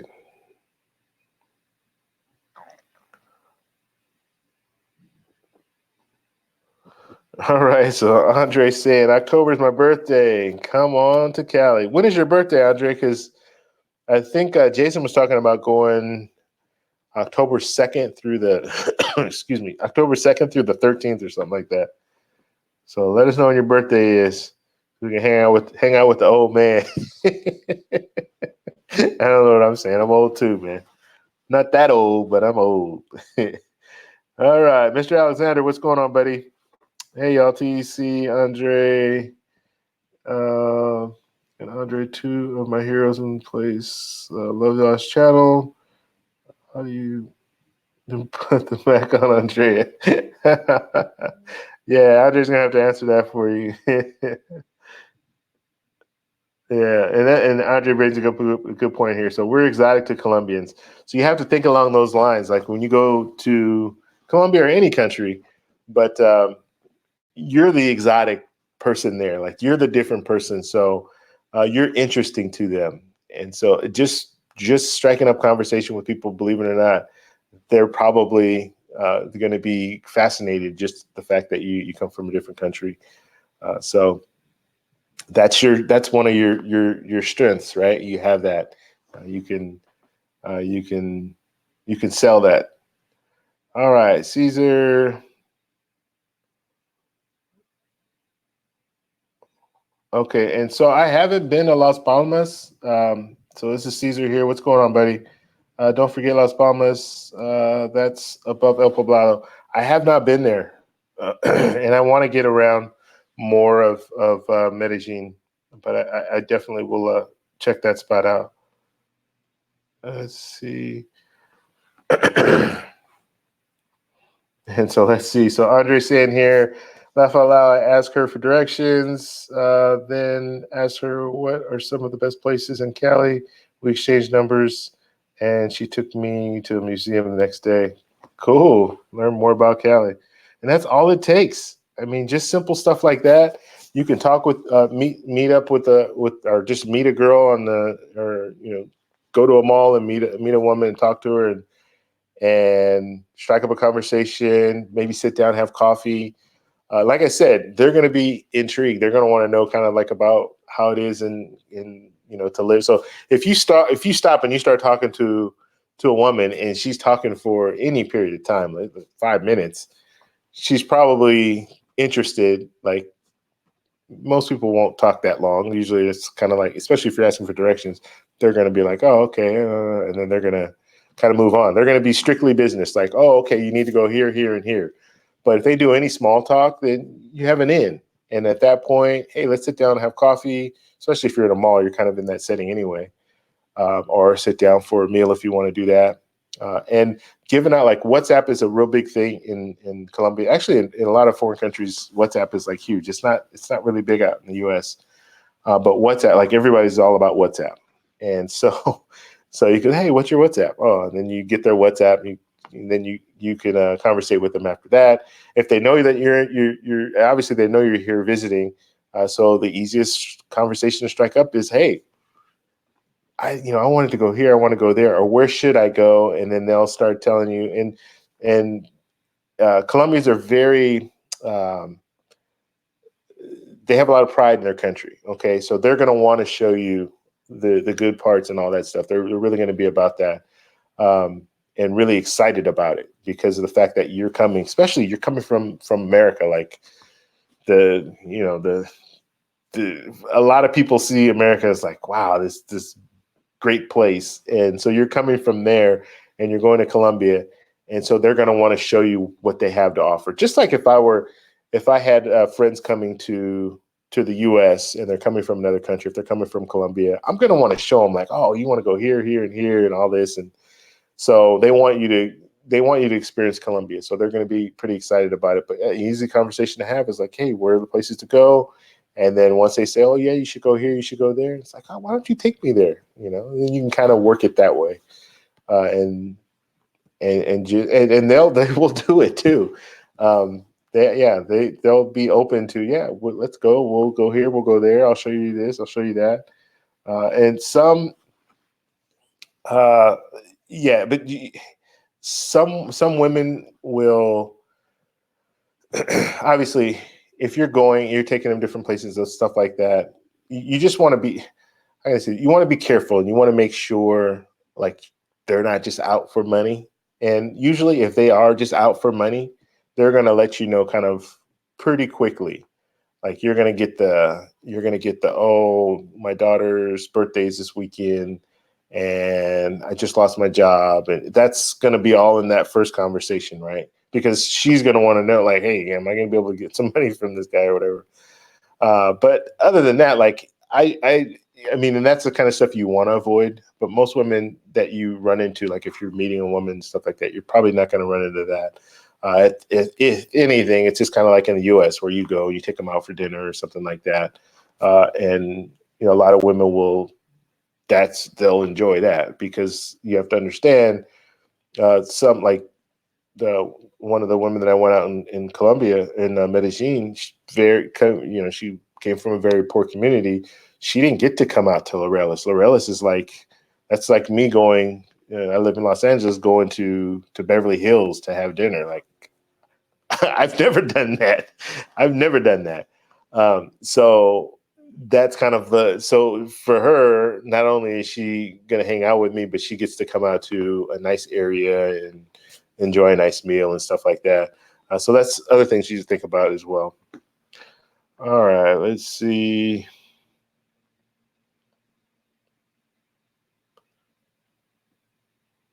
Okay, there's zone. Yeah, so zones. So and then Andre saying that he's in zone 4 or 5. I don't really know. I guess 4 or 5 is. I guess that's like minimum wage, kind of middle upper class. But like 6 is the highest. I know that 5 is like right, obviously right below it. But you're still well off. And I don't really know where the threes are. But yeah, so he's in zone of 4 or 5, and he's paying $400 a month for rent in Cali. So it just gives you kind of an idea too. Like rent is, you can live in Colombia for it doesn't. You don't have to have that. You don't have to make that much money to live very comfortably in Colombia. And check out Andre's channel. You'll get to see. He has a video. He has a video where yeah, you have a video. He has a video where he shows his apartment. And I believe it's a 2-bedroom apartment. Nice, nice modern building, new building, and $400 a month. And I think that's with utilities and everything.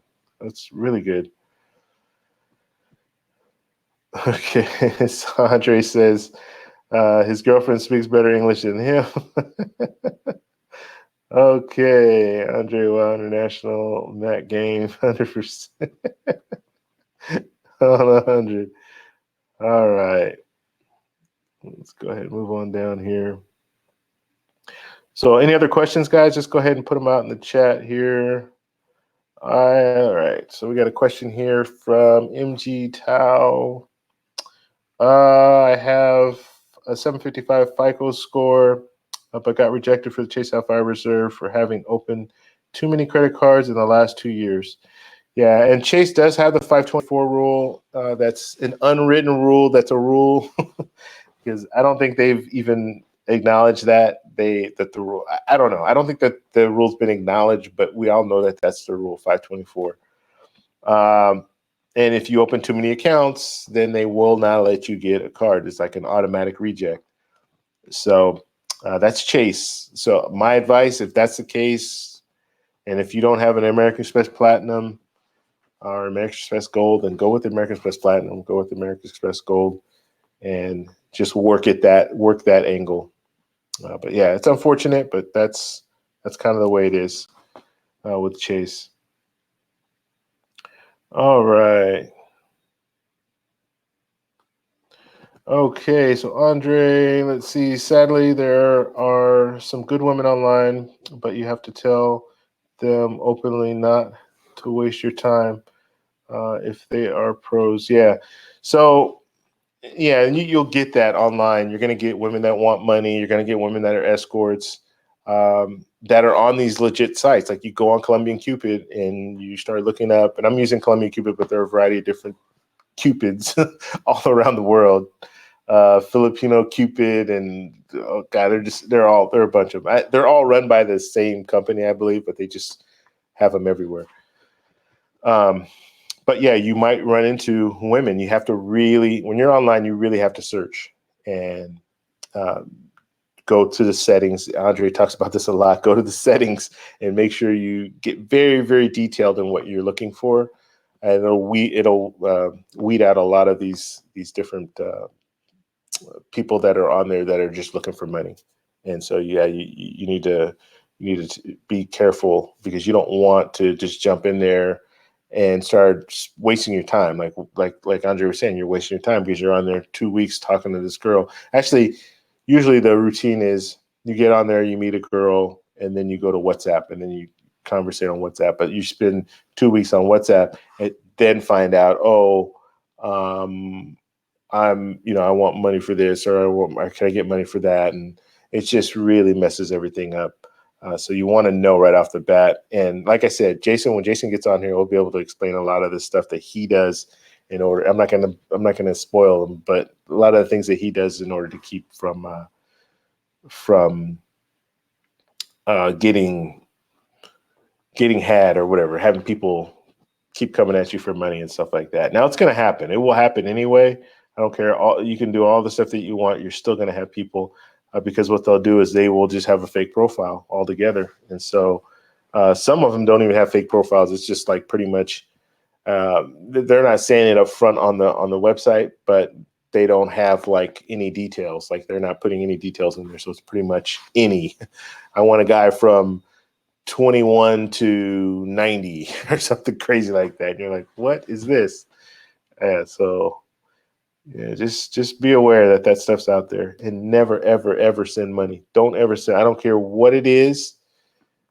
Don't ever send money because that is just that you're just setting yourself up for them to continue to ask you for money. You don't want to have anything to do with them. When they start asking for money, that's when you shut them off because that's not going to be a good outcome.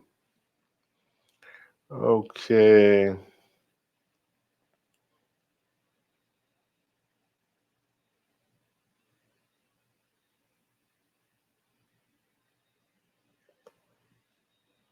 All right, let's move on down.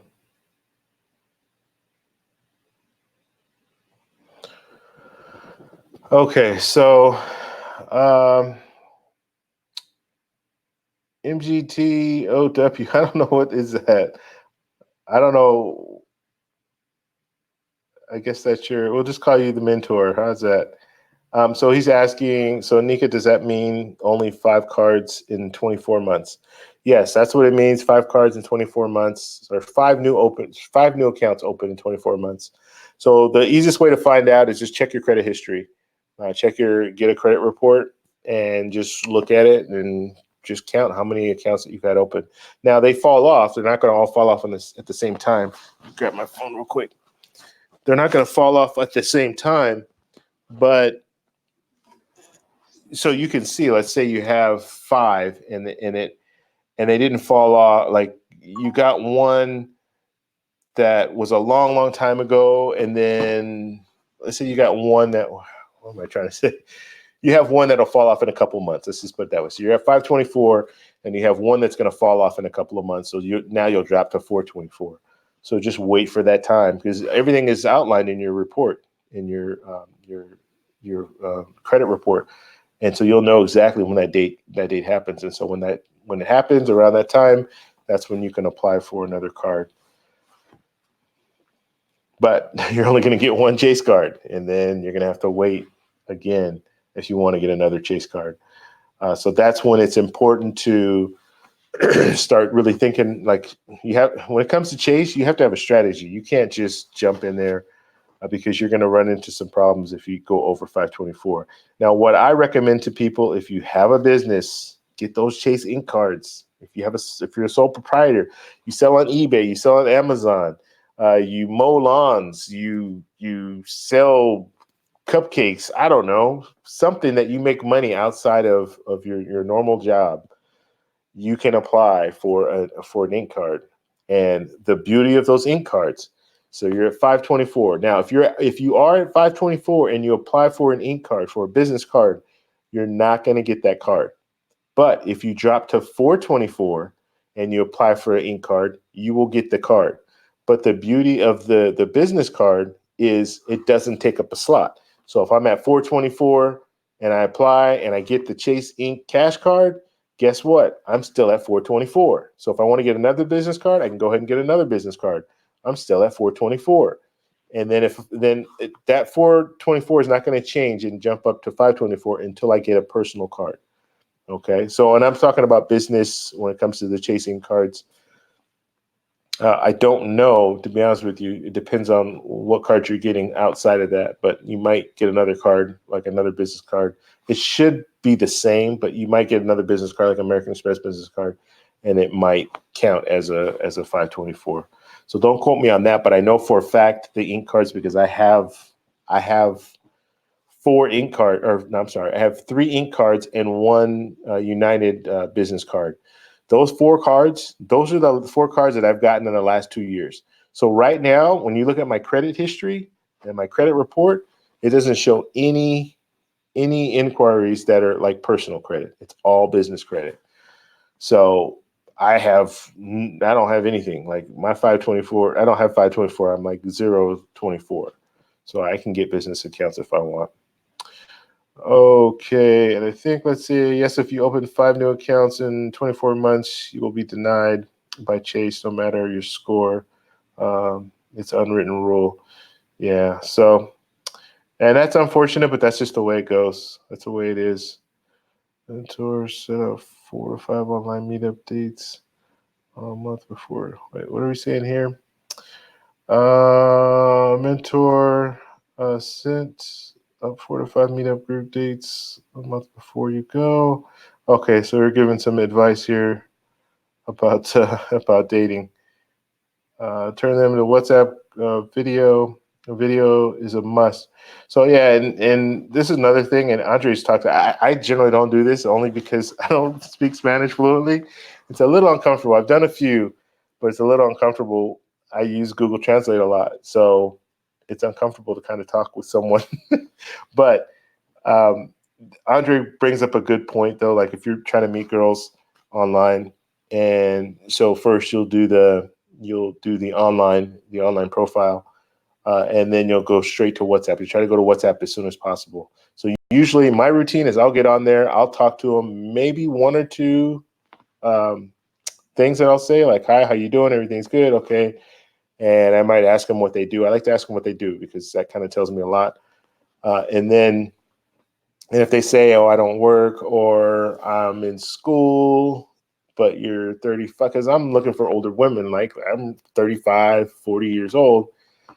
I'm in school at 35. That might be a little fishy to me.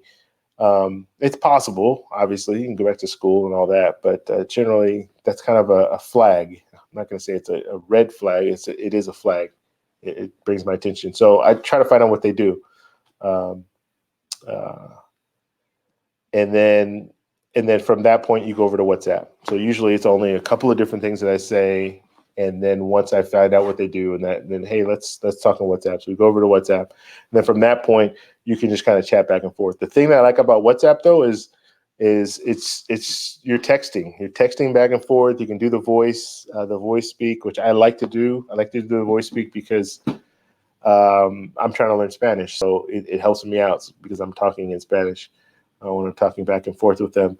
And then from that point, like Andre was saying, that you should go voice, like the video chat. And video chat, you can actually see them. If they don't have time to do video chats with you, then they probably either have a boyfriend or something else is going on. So that's a big benefit to do the video chat. But you do need to speak at least some Spanish so they understand what you're saying. Okay. So yeah, Nika's saying once you're under 524, then you can apply again. All right.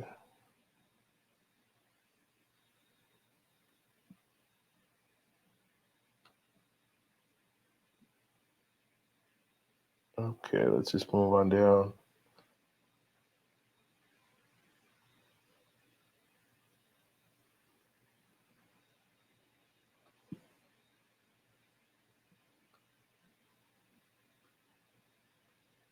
Yeah, and there's another thing. Now, this does happen. It happened to me on my last trip, and this is a good thing. So they're just talking back and forth, but I wanted, if I see something that's interesting, I want to pull it up just to kind of talk about it as well. Multiple dates. So I'm not going to say all Colombian women are flaky because they're not, and I had personal experience where they were. I had a girl beat me there. Let's put it that way. But I don't know if it's just Colombian culture or what, but being on time is usually 10 to 15 minutes late. It's not like they're not on time. Like in the US, we really like we're a stickler for being on time. And if you're not on time, then it's disrespectful, like in our eyes. In Colombia, Colombian women, it's like they'll tell you, "Oh, okay, let's meet up at 6," and they'll get there 6:15, 6:30, and it's not a big deal. And it's not just Colombian women. We had a we had a driver, not this trip, but the trip before this.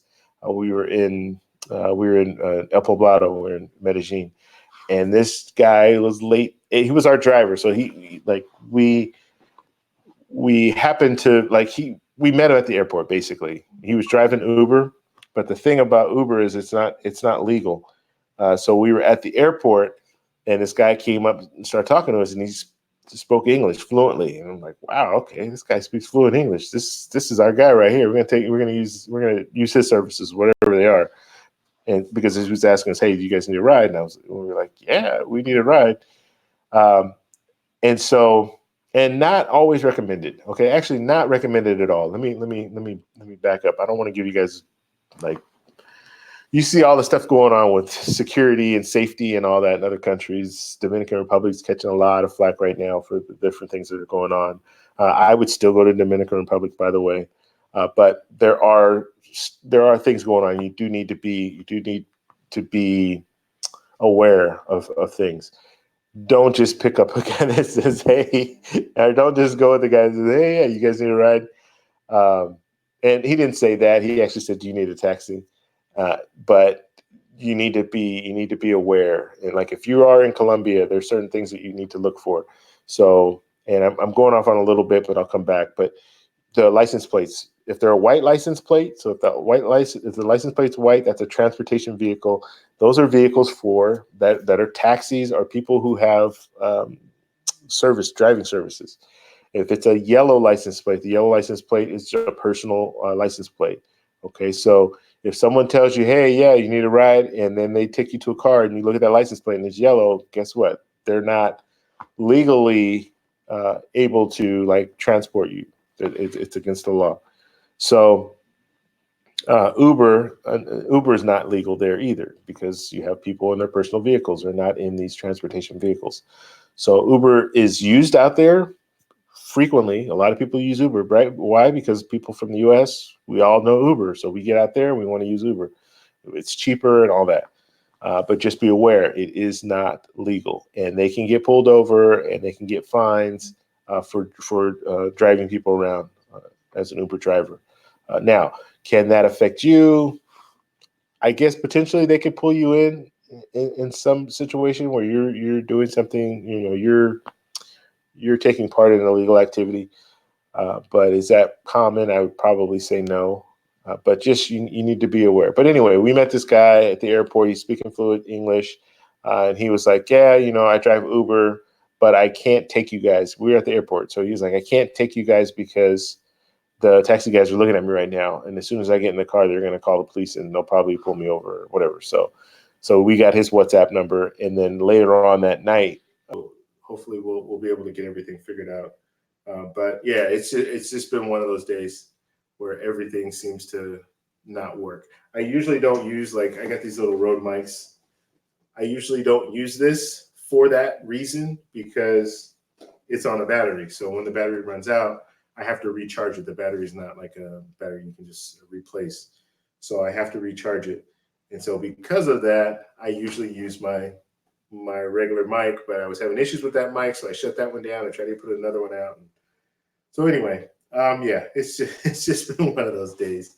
And like I said, I really apologize. I'm like embarrassed that it just went so bad today, but hopefully you guys got some information out of the videos or out of this video, this live stream. and then we'll work on things, and we'll get everything fine tuned. So next stream will be a lot better. Okay. Sorry about that. All right. So guys, on the way out, please hit the like button if you like the video. If you don't like the video, then I wouldn't be mad if you didn't like it, but just let me know. And there's my phone going off again. So, all right, guys, I'll talk to you later. Thanks for stopping by. Have a good night.